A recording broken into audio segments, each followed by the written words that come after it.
بسم اللہ الرحمن الرحیم۔ السلام علیکم رحمۃ اللہ وبرکاتہ۔ حدیث مبارکہ ہے جب فالقلم بما انت لاق۔ ترجمہ: تم نے جو کچھ کرنا ہے اس کے متعلق قلم لکھ کر خشک ہو چکا ہے۔ اس حدیث کا پس منظر یہ ہے کہ حضرت ابو ہریرہ رضی اللہ عنہ نے ایک مرتبہ رسول اللہ صلی اللہ علیہ وآلہ وسلم سے عرض کیا: اے اللہ کے رسول، میں جوان آدمی ہوں اور مجھے اپنے متعلق نامحرم عورت کے پاس جانے کا اندیشہ ہے۔ میری نیت میں خرابی ہے جبکہ میرے پاس شادی کے لیے کچھ بھی نہیں۔ رسول اللہ صلی اللہ علیہ وآلہ وسلم نے اس کا کوئی جواب نہیں دیا۔ میں نے پھر وہی بات عرض کی، آپ پھر خاموش رہے۔ بار بار میں نے یہ بات دہرائی تو آپ صلی اللہ علیہ وآلہ وسلم نے فرمایا: ابو ہریرہ، تم نے جو کچھ کرنا ہے یا تمہارے ساتھ جو کچھ ہونا ہے اس کے متعلق قلم لکھ کر خشک ہو چکا ہے۔ اس حدیث میں رسول اللہ صلی اللہ علیہ وآلہ وسلم نے تقدیر کو بیان کیا ہے۔ تقدیر کے معنی ہے کہ اللہ تعالیٰ نے جن چیزوں کی ایجاد سے پہلے ہی انہیں معلوم کر لیا اور ان کا اندازہ کر کے ان کی کارکردگی کو لوح محفوظ میں لکھ دیا ہے۔ ارشاد باری تعالیٰ ہے: اللہ تعالیٰ نے ہر چیز کو پیدا فرمایا اور اس کی تقدیر مقرر فرمائی۔ تقدیر کے دو مراتب حسب ذیل ہیں۔ کائنات میں جو کچھ ہو رہا ہے یا آئندہ ہونے والا ہے، سب کچھ اللہ تعالیٰ کے علم میں ہے۔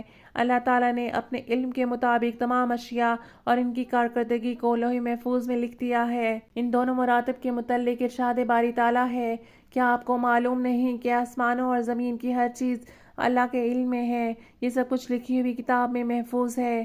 مندرجہ بالا آیت کریمہ جس کا میں نے ترجمہ کیا ہے، آیت کریمہ میں اللہ کے کمال علم اور اسے تحریر میں لانے کا ذکر ہے، جسے حدیث میں واضح الفاظ میں بیان کیا گیا ہے۔ اللہ تعالیٰ نے زمین و آسمان کی پیدائش سے 50,000 سال پہلے مخلوقات کی تقدیر لکھ دی تھی، جبکہ اس کا عرش پانی پر تھا۔ اللہ تعالیٰ کے علم میں جو کچھ عالم میں ہونے والا تھا اور جو کچھ بندے کرنے والے تھے، اس کو اللہ تعالیٰ نے پہلے ہی جان کر لکھ لیا۔ کسی کی قسمت میں بھلائی لکھی اور کسی کی قسمت میں برائی لکھی۔ اس لکھ دینے نے بندے کو مجبور نہیں کر دیا کہ جو کچھ اللہ تعالیٰ نے لکھ دیا ہے وہ بندے کو مجبوراً کرنا پڑنا ہے، بلکہ بندہ جیسا کرنے والا تھا ویسے ہی اس نے لکھ دیا۔ کسی آدمی کی قسمت میں برائی لکھی تو اس لیے کہ وہ بندہ برائی کرنے والا تھا۔ اگر یہ بھلائی کرنے والا ہوتا تو اس کی قسمت میں بھلائی ہی لکھتا۔ اللہ تعالیٰ کے علم نے یا اللہ تعالیٰ کے لکھ دینے نے کسی آدمی کو مجبور نہیں کر دیا۔ اب ہم یہاں پہ تقدیر کے مسائل بیان کرتے ہیں۔ مسئلہ نمبر 1، تقدیر کے مسئلہ میں غور و بحث منع ہے۔ بس اتنا سمجھ لینا چاہیے کہ یہ آدمی پتھر کی طرح بالکل مجبور نہیں ہے کہ اس کا ارادہ کچھ ہو ہی نہیں، بلکہ اللہ تعالیٰ نے آدمی کو ایک طرح کا اختیار دیا ہے کہ ایک کام چاہے کرے چاہے نہ کرے۔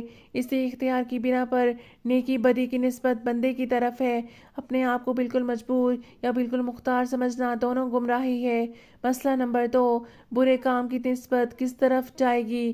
برا کام کر کے یہ نہیں کہنا چاہیے بے ادبی ہے کہ خدا نے چاہا تو ہوا، تقدیر میں تھا، بلکہ حکم یہ ہے کہ اچھے کام کو کہے کہ خدا کی طرف سے ہوا اور برے کام کو اپنے نفس کی شرارت سمجھے۔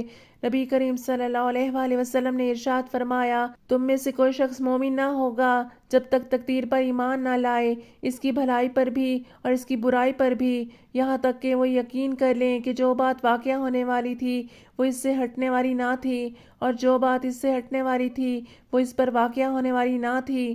ایک اور حدیث میں رسول پاک صلی اللہ علیہ وآلہ وسلم نے فرمایا: بھلائی عمر کو زیادہ کر دیتی ہے اور تقدیر کو سوائے دعا کے کوئی چیز نہیں لوٹ آتی، اور آدمی کو رزق سے اپنی خطا کی وجہ سے محروم کر دیا جاتا ہے جس کو وہ کر بیٹھا تھا۔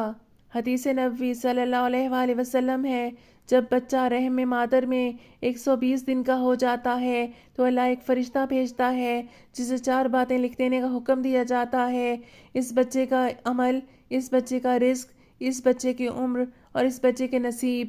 پھر اس میں روح ڈالنے کا کام کر دیا جاتا ہے۔ اللہ پاک ہم سب کی تقدیر بہتر بنائے۔ اللہ پاک ہم سب کی مشکلات کو آسان فرمائے۔